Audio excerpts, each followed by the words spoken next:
விட்டு போன வாழ்க்கை திரும்ப கர்த்தர் எனக்கு தருவாரா? அந்த உயர்வு எனக்கு தருவாரா?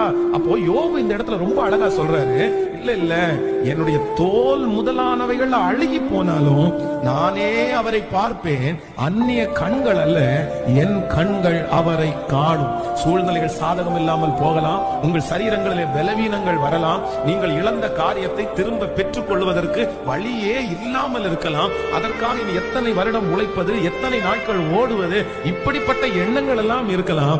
ஆனா ஆண்டவர் வாக்கு கொடுக்கிறார், மகனே மகளே, நீ ஒரு நம்பிக்கையை இழக்காத. அது என்ன நம்பிக்கைன்னா, நீ இழந்ததை மீட்டு திரும்பவும் உன்னை கர்த்தர் கொண்டு வருவார். நீ இழந்ததை சகலத்தையும் கர்த்தர் உங்களுக்கு திரும்ப தருவார்.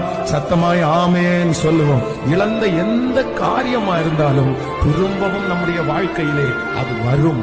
விசுவாசிக்கிறீர்களா இல்லையா? நான் நம்புகிறேன், நீங்கள் இழந்த ஜெப வாழ்க்கையை ஆண்டவர் திரும்ப தரப்போகிறார்.